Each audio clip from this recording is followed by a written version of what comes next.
The Labour government's recent inheritance tax on farms worth over £1 million has sparked outrage among British farmers, with many protesting and signing a petition for tax relief. This issue was discussed in Westminster Hall, where MPs asked crucial questions about the policy. Instead of answering, the Labour MP deflected and accused his critics of playing political games. Watch the clip from the debate to see the heated exchange.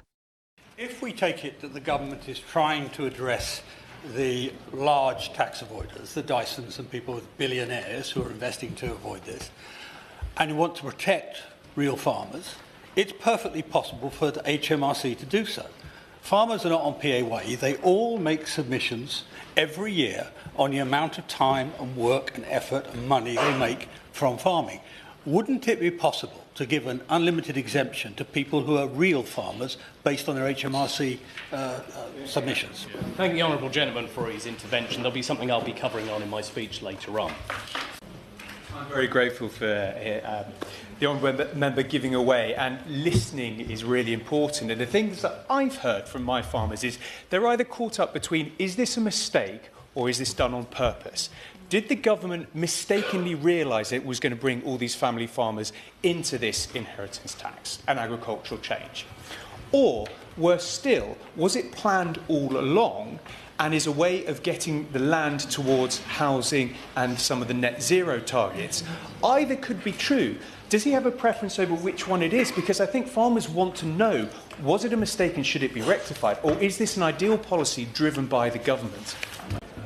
With respect to the Honourable Gentleman, I'm just confused by his argument, because he's talking about the scope, which is the crux of this issue. What is the scope of this tax? Now, he voted in favour of not changing it. He was quoted in the Eastern Daily Press as saying that it would not hit proper farming families. Is that his position, that this tax doesn't hit, quotes, proper farming families, or should the scope of the tax be changed? Because that is the crux of the issue.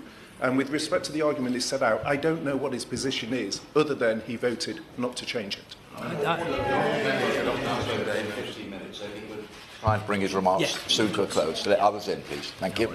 Just a quick reply to that. At the start of my speech, I said the problem has been this has been turned into a political football and undermining the ability for us to actually, in clear-minded ways, speak about options and opportunities. And it's really sad that the fact that I can see a shadow minister on the opposite side, who I know worked very hard on this, and that I've been able to work with him cross-party, but at the same time, the Shadow Secretary of State does not want to work in a manner that could get the best outcome for our farmers, and that's very sad. Anyway,